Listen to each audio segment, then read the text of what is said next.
কিছু গল্প আমাদের ফিরিয়ে আনে আল্লাহর পথে। Welcome to Ummah story. কি সুলাইমান আলাইহিস সালাম বললেন, আমি বিবাহ করতে চাই, তোমরা আমার জন্য একজন যোগ্য পাত্রী ব্যবস্থা করো। এই কথা শুনে লোকজন অবাক হয়ে গেল। একজন বলল, হে বাদশা, আপনি কেমন পাত্রী চান? তার যদি একটু বর্ণনা দিতেন তাহলে পাত্রী খুঁজতে আমাদের খুব সুবিধা হতো।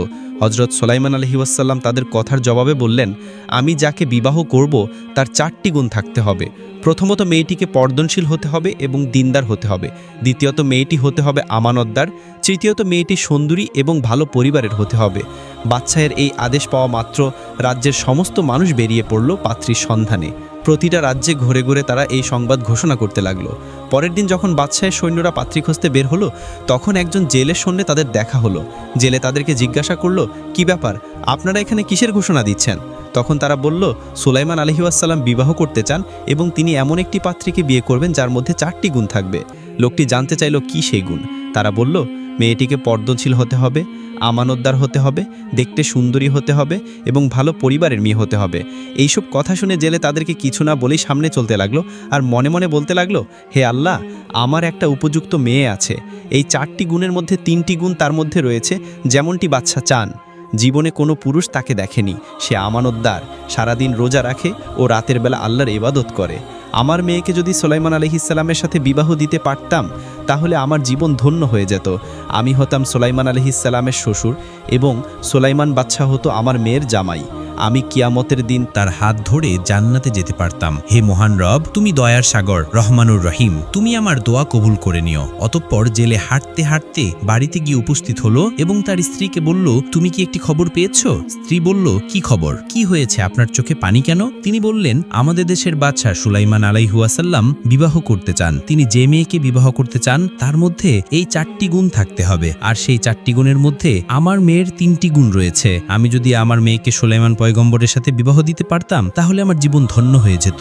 এই কথা শুনে জেলের স্ত্রী বললেন, আপনি এসব কি বলছেন? আমরা হলাম জেলের বংশ, গরিব, আমাদের ঘরবাড়ি নেই, 3 বেলা ঠিকমতো খাবার জোগাড় করতে পারি না। আমাদের মেয়েকে সুলাইমান বাদশা কেন বিবাহ করবেন? তিনি হলেন এই দেশের বাদশা, তার প্রাসাদে কোনো কিছুরই অভাব নেই। তিনি কখনোই আমাদের মেয়েকে বিবাহ করবেন না। আপনি এমন ইচ্ছা আর কখনোই মনের মধ্যে আনবেন না। বাদশার সৈন্যরা জানতে পারলে বিপদ হতে পারে। আমাদের মতো নিম্নস্তরের মানুষের এমন স্বপ্ন না দেখাই ভালো। স্ত্রীর এই সমস্ত কথা শুনে জেলে তার চোখ মুছে মাছ ধরার উদ্দেশ্যে রওনা হতে লাগলো। তখন মেয়েটি ঘর থেকে বের হয়ে বলল, আব্বাজান, আপনি এমন মন মোড়া হয়ে কোথায় যাচ্ছেন? কিন্তু তিনি মেয়ের প্রশ্নের উত্তর না দিয়ে চলে গেলেন। তখন মেয়েটি তার মাকে জিজ্ঞাসা করলো, আম্মাজান, আব্বাজানের কি হয়েছে? তখন মা মেয়েকে উত্তর দিল, শুনেছি সুলাইমান বাদশা বিয়ে করতে চান, আর তিনি যে মেয়েকে বিবাহ করতে চান তার মধ্যে 4টি গুণ থাকতে হবে। সেই 4টি গুণের মধ্যে তোমার মধ্যে 3টি গুণ রয়েছে, কিন্তু আমরা গরিব ও জেলের বংশ হওয়ার কারণে তোমার সঙ্গে বিয়ের প্রস্তাব দিতে পারলাম না। মেয়ে বলল, আম্মাজান, যদি আমার এমন ইমানদার পয়গম্বর বাদশার সাথে বিবাহ হতো তাহলে সত্যি আমার জীবন ধন্য হয়ে যেত।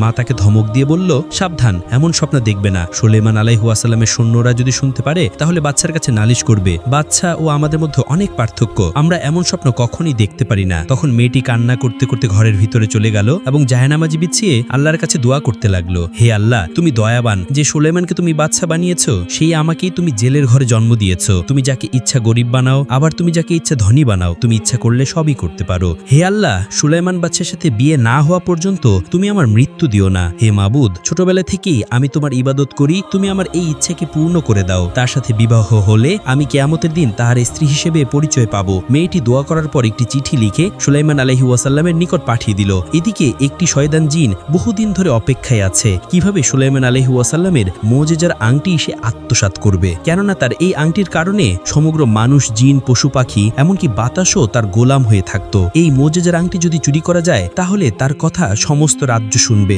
সবকিছুই তার গোলাম হয়ে থাকবে। শয়তান স্বপ্ন দেখে সুলাইমান আলাইহিস সালামকে সরিয়ে দিয়ে সে ওই সিংহাসনে বসবে। এভাবেই কেটে গেল বেশ কিছুদিন, কিন্তু কেউই বাদশা সুলাইমান আলাইহিস সালামের নিকট কোনো পাত্রীর খোঁজ নিয়ে আসেনি। তাই তিনি আবারও সমস্ত লোকজনদেরকে খবর পাঠিয়ে তার দরবারে হাজির হওয়ার আদেশ দিলেন। নির্দিষ্ট সময় রাজ্যের সকলেই তার দরবারে এসে হাজির হলো। তখন তিনি বললেন, কি ব্যাপার, আপনারা কি কোনো পাত্রীর খোঁজ পেয়েছেন? তখন একজন বলল, হুজুর, হুজুর, আপনার শর্ত অনুযায়ী পাত্রী খুঁজে পাওয়া খুবই মুশকিল, কিন্তু এমন একজন পাত্রী আপনাকে বিবাহ করার জন্য প্রস্তাব দিয়েছে যা শুনলে আপনি অবাক হয়ে যাবেন। তিনি বললেন, কে সেই পাত্রী? তখন একজন বলল, হুজুর, আমাদের গ্রামেই একজন জেলে বাস করে, তার একটি মেয়ে আছে, সে আপনাকে একটি পত্র লিখে জানিয়েছে যে সে আপনাকে বিবাহ করতে চায়। তখন উপস্থিত আরেকজন বলল, হুজুর, এটা কখনোই সম্ভব নয়, বাদশাহ হয়ে আপনি কিভাবে জেলের মেয়েকে বিয়ে করবেন? তখন সুলাইমান বাদশাহ কিছু না ভেবে মেয়েটি পাওয়া পত্রটি ছিলে ফেলে দিলেন। উপর থেকে এক ফেরেশতা সবকিছুই শুনছিল এবং দেখছিল। যখন সে দেখল পত্রটি অবজ্ঞার সাথে ছিঁড়ে ফেলা হয়েছে, তখন সে আল্লাহর নিকট পৌঁছে গেল আর বলল,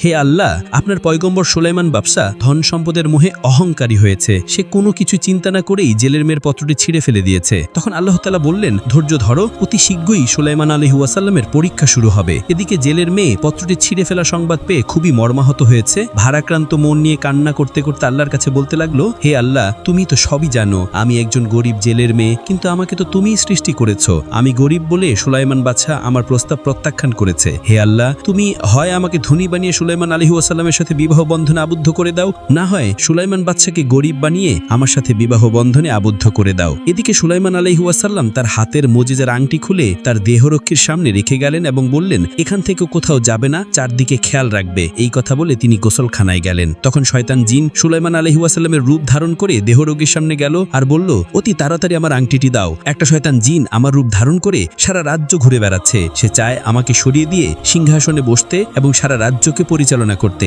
তোমরা যেখানে দেখতে পাবে শাস্তি দিবে। এই বলে শয়তান জিন মর্যাদার আংটি হাতে লাগিয়ে সিংহাসনে বসলো। এখানেও সবাইকে বলতে লাগলো, সারা রাজ্যে শয়তান জিন আমার রূপ ধারণ করে সবাইকে বোকা বানাচ্ছে, আপনারা সবাই সাবধানে থাকবেন। অতঃপর সত্যিকারের সুলাইমান আলাইহিস সালাম পাক পবিত্র হয়ে গোসলখানা থেকে বের হয়ে এসে বললেন, আমার আংটিটি দাও। তখন দেহরক্ষী তাকে দেখে অবাক হয়ে গেল এবং বলল, কিসের আংটি, কার আংটি, আর আপনি বা কে? তখন সুলাইমান আলাইহিস সালাম বললেন, তুমি এসব কি বলছো? আমি তো কিছুই বুঝতে পারছি না, তুমি আমাকে চিনতে পারছো না? আমি তোমাদের সুলাইমান বাদশা। তখন দেহরক্ষীটি বলল, ও, বুঝতে পারছি, তুমি সেই ছদ্ম বাদশা যে কিনা আমাদের রাজ্যে সিংহাসনে বসতে চাইছো। তিনি বললেন, কে সিংহাসনে বসতে চাচ্ছে? দেহরক্ষী বলল, তুমি মহলের সিংহাসনে গিয়ে দেখো। তখন তিনি সিংহাসনে গিয়ে দেখলেন নকল বাদশা বসে আছেন। তখন তিনি সেই নকল বাদশাকে জিজ্ঞাসা করলেন, তুমি কে? আমার সিংহাসনে বসে আছো কেন? তখনই অবস্থানরত সকল লোকজন তাকে ধরে মারধর করে আদমোড়া বানিয়ে একটি নদীর কিনারায় ফেলে আসলো। আসলে তারা বুঝতেই পারেনি সিংহাসনে যে বসা ছিল সে শয়তান জিন। তারা যাকে মারধর করেছে তিনি আসলে সত্যিকারের সুলাইমান বাদশা। অতঃপর সন্ধ্যা ঘনিয়ে আসলো, তখন সেই জেলে মাছ ধরে বাড়ি ফিরছিলেন। ফেরার পথে তিনি দেখতে পেলেন নদীর কিনারে একজন সুন্দর সুপুরুষ অজ্ঞান হয়ে পড়ে আছে, রক্তাক্ত অবস্থায়। তখন তিনি তার পাশে গেলেন আর লক্ষ্য করলেন তার কপাল থেকে যেন উজ্জ্বল নূরের জ্যোতি বের হচ্ছে। তখন জেলে নদীর পানি এনে তার মাথায় দিলেন। কিছুক্ষণ পর জ্ঞান ফিরল। তখন জেলে তাকে জিজ্ঞাসা করল, কে আপনি? এভাবে এখানে পড়ে আছেন কেন? তখন সুলাইমান আলাইহিস সালাম ভাবতে লাগলেন, যদি আমি বলি সুলাইমান বাদশা, তাহলে তিনিও আমাকে বিশ্বাস করবেন না। তখন তিনি জবাব দিলেন, আমার মাথায় খুব আঘাত পেয়েছি, আমি কিছুই বলতে পারছি না। তখন জেলে বললেন, তাহলে আপনি আমার সঙ্গে আমার বাড়িতে চলেন। অতঃপর তিনি সুলাইমান আলাইহিস সালামকে তার বাড়িতে আশ্রয় দিলেন। জেলে এবং তার স্ত্রী মিলে তাকে সেবা যত্ন করতে লাগলেন। পরের দিন সকালবেলা তিনি একটু সুস্থ হলেন। তখন জেলে তাকে জিজ্ঞাসা করলেন, তুমি এখন কোথায় যাবে বাবা? কিন্তু সুলাইমান আলাইহিস সালাম কোনো উত্তর দিলেন না, কারণ তিনি বুঝতেই পারছিলেন না যে তিনি এখন কোথায় যাবেন।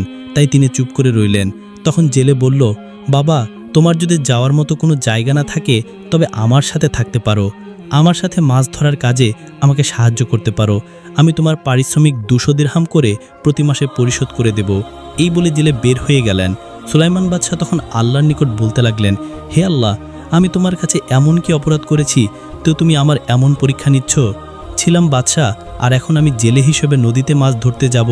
হে আল্লাহ, আমি যদি কোনো অন্যায় করে থাকি তাহলে এই দুনিয়াতেই আমাকে ক্ষমা করে দিও, কাল কিয়ামতের দিনে আমাকে পাপী বানিয়ে রেখো না। এই সব বলে কিছুক্ষণ পর সুলাইমান বাদশা জেলের সঙ্গে নদীতে মাছ ধরতে গেলেন। যাওয়ার সময় তারা দেখল কিছু লোকজন পেরেশান অবস্থায় দাঁড়িয়ে আছে। তখন জেলে তাদেরকে জিজ্ঞাসা করলেন, কি হয়েছে? আপনারা এমন পেরেশান হয়ে আছেন কেন? তখন তারা উত্তর দিলেন, আসলে আমাদের রাজ্যের অবস্থা খুবই খারাপ, চারিদিকে নিত্য প্রয়োজনীয় জিনিসের ঊর্ধ্বমূল্য, হিংসা, মারামারি, জুলুম প্রতিনিয়তই বেড়ে চলেছে, কিন্তু দেশের বাদশা কোনো পদক্ষেপই নিচ্ছেন না। জানি না সুলাইমান বাদশার কি হয়েছে, তিনি তো আগে এমন ছিলেন না, জনগণের দুরবস্থায় তিনি সবসময়ই পাশে থাকতেন। তখন সুলাইমান আলাইহিস সালাম মনে মনে ভাবছেন, আসলে আমি তো তোমাদের সুলাইমান বাদশা, ওই সিংহাসনে যে বসে আছে সেই শয়তান জিন, সেই রাজ্যের ক্ষতি করছে, আমার হাতের মোজেজার আংটি নিয়ে সে ক্ষমতা কাজে লাগাচ্ছে। এখন আমি যদি বলি তোমাদের সত্যিকারের বাদশা, তাহলে তোমরা কখনোই আমার কথা বিশ্বাস করবেন না। এইসব ভেবে তারা নদীতে চলে গেল মাছ ধরতে। জেলে যখন প্রথম জাল ফেলল নদীতে, দেখতে পেল প্রথমবারই প্রচুর মাছ উঠেছে তাদের জালে। তখন জেলে আল্লাহর কাছে শুকরিয়া আদায় করে বলতে লাগলো, হে আল্লাহ, যেদিন থেকে এই সুপুরুষ আমার বাড়িতে এসেছে সেদিন থেকে আমার ঘর রহমতে ভরে গেছে। আমি জানি না কি এই পুরুষ, তার ওসিলায় তুমি আমাকে রহমত দান করেছ, সমস্ত প্রশংসা তোমার। ওই মাছ ধরা শেষে তারা আবার বাড়ি ফিরলেন। সেদিন রাতে জেলের মেয়েটি আবার আল্লাহর নিকট কান্নাকাটি করে বলতে লাগলো, হে মাবুদ, তুমি দয়ার সাগর। আমার এই জীবনে আমি কোনো পুরুষকে দেখিনি, কোনো পুরুষও আমাকে দেখেনি, কিন্তু সুলাইমান বাদশাকে আমি না দেখে পছন্দ করেছি। তার সাথে আমি বিবাহ বন্ধনে আবদ্ধ হতে চাই। হে রব্বুল আলামিন, সুলাইমান বাদশার সাথে আমার বিবাহ সম্পন্ন না হওয়ার পর্যন্ত তুমি আমার মৃত্যু দিও না। তাকে স্বামী হিসেবে আমার পাশে পেয়ে আমার নারী জীবন ধন্য করতে চাই। নিশ্চয়ই আপনি আমার সহায় হবেন। কিয়ামতের দিনে আমি তার হাত ধরে জান্নাতে প্রবেশ করতে চাই। হে আল্লাহ, আপনি আমার এই দোয়া কবুল করুন। পরের দিন আবার সুলাইমান বাদশাহ জেলে মাছ ধরছিল। হঠাৎ করে প্রচণ্ড ঝড় বৃষ্টি শুরু হলো। তখন নদীর উপর দিয়ে উড়ে যাচ্ছিল একটি ভালো জিন। সুলাইমান বাদশাকে দেখে ভালো জিনটি চিনতে পারল। সে থেমে গিয়ে ভাবতে লাগলো, কি ব্যাপার, সুলাইমান বাদশা এখানে কেন, তাহলে বসে আছে কে? তখন সে এখানে কিছু না বলে উড়ে চলে গেল বাদশা মহলে। রাজমহলে গিয়ে দেখলো সিংহাসনে শয়তান জিন ছদ্মবেশে অবস্থান করছে, আর তার আঙ্গুলে পড়ে আছে সেই মজেজের আংটি, যার মধ্যে সে সমগ্র বিশ্বকে তার গোলাম বানিয়ে রেখেছে। তখন ভালো জিন বলল, হে শয়তান, তোর রাজত্ব আজই শেষ, তোকে আমি ঠিকই চিনতে পেরেছি। তাড়াতাড়ি মজেজের আংটিটি সুলেমান আলাইহিস সালামকে দিয়ে দে। এই বলে ভালো জিন শয়তান জিনটিকে তাড়া করতে লাগলো। এদিকে জেলে ও সুলেমান বাদশাহ যখন মাছ ধরে নদীর কিনারায় এসে থামলো, তখনই ভালো জিনটি খারাপ জিনটিকে তাড়া করতে করতে নদীর উপর দিয়ে যাচ্ছিল। আর তখনই খারাপ জিনের আঙ্গুল থেকে মজেজার আংটিটি খুলে নদীতে পড়ে গেল। পড়ে যাওয়ার সাথে সাথে নদীতে থাকা একটি বড় মাছ আংটিটি গিলে ফেললো। আর তখনই নদীতে থাকা সব মাছ তার গোলাম হয়ে গেল। বড় মাছটি যেদিকে যায় অন্য সকল মাছও তার পিছন পিছন যায়। বড় মাছটি বুঝতে পারছিল না যে হঠাৎ করে সকল মাছ সকল জীব কেন তার পিছু করেছে।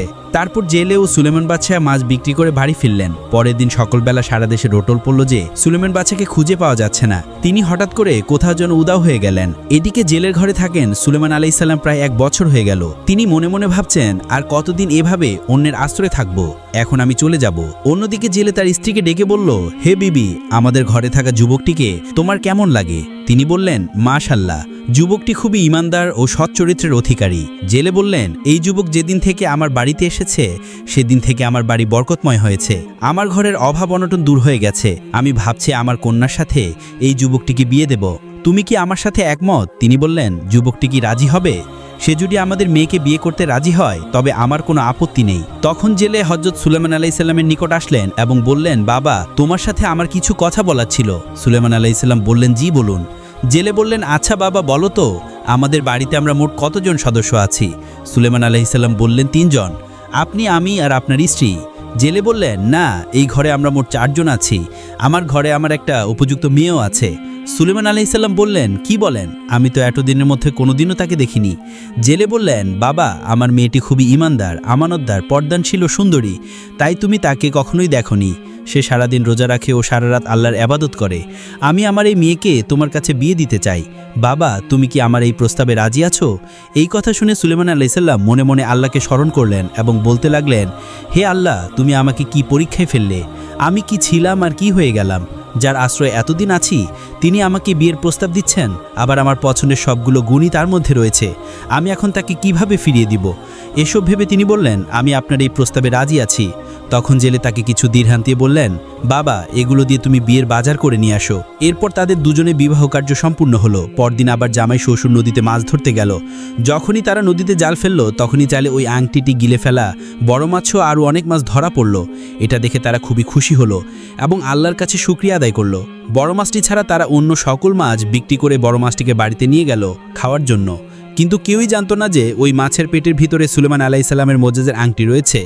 জেলে বাড়িতে এসে তার মেয়েকে বললেন, মা, আজকে তুমি জামাইয়ের জন্য এই মাছটি রান্না করবে। অতঃপর জেলের মেয়ে যখনই মাছটি কাটলো তখন সে দেখলো মাছের পেটের ভিতরে একটি আংটি। আংটিটি সাধারণ আংটির চেয়ে একদম আলাদা, খুবই সুন্দর। জেলের মেয়ে ভাবলো, যেহেতু আজকে আমাদের বিবাহের প্রথম দিন, স্বামীকে দেওয়ার মতো তো আমার কাছে কিছুই নেই, তবে এই আংটিটি আজকে স্বামীকে উপহার দেব। এদিকে ভালো জিন সুলাইমান আলাইহিস সালামকে চোখে এদিক ওদিক খুঁজছিল। সে বুঝতে পারছিল যে বাদশার হাতে মজিজের আংটিটি না থাকায় তিনি তার সকল ক্ষমতা হারিয়ে ফেলেছেন। তার পূর্ববর্তী কোনো কিছুই মনে নেই। এর মাধ্যমে দেশের সমস্ত জনগণ বুঝতে পারল যে এতদিন যে সিংহাসনে বসেছিল সে সত্যিকারের বাদশা ছিল না, সে একটি শয়তান জিন। তখন সত্যিকারের সুলাইমান বাদশাকে পাওয়ার জন্য সবাই বেকুল হয়ে উঠল। অপরদিকে জেলের বাড়িতে সুলাইমান আলাইহিসসালাম তার স্ত্রীকে সালাম দিয়ে তার ঘরে প্রবেশ করলেন এবং তারা বললেন, আমরা দুজনেই দুজনের অপরিচিত, আমরা কোনোদিন কাউকে দেখিনি। আল্লাহ তাআলার ইচ্ছায় আজ আমরা বিবাহ বন্ধনে আবদ্ধ হয়ে স্বামী স্ত্রী হয়েছি, তবে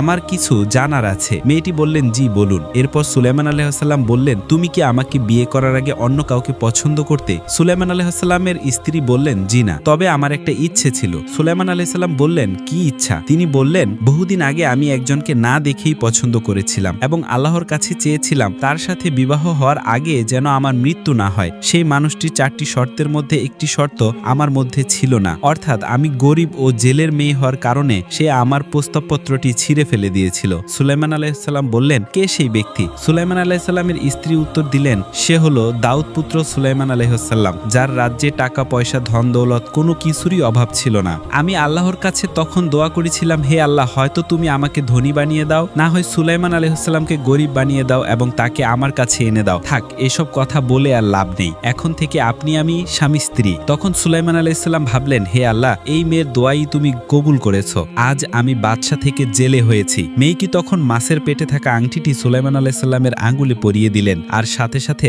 সুলাইমান আলাইহিসসালাম তার আগের সকল মোজেজা ফিরে পেলেন। সম্পূর্ণভাবে তার পূর্বেকার সমস্ত ঘটনার কথা মনে পড়ল। তখন তিনি সবকিছু জেলের মেয়েকে খুলে বললেন। তিনি আল্লাহর কাছে যার জন্য প্রার্থনা করতেন, ভাগ্যক্রমে সেই সুলাইমান আলাইহিসসালামেরই সঙ্গেই তার বিবাহ হয়েছে বলে সান্ত্বনা দিলেন এবং সেজদায় পড়ে বলতে লাগলেন, হে আল্লাহ, আমি ক্ষমতার বশবর্তী হয়ে অহংকারী হয়ে পড়েছিলাম, যার কারণে আমার এমন পরিস্থিতি হয়েছে। তুমি আমার সকল অপরাধ এই দুনিয়াতেই ক্ষমা করো। এইভাবে আল্লাহর কাছে ক্ষমা চেয়ে হযরত সুলাইমান আলাইহিসসালাম নতুন জীবন শুরু করল।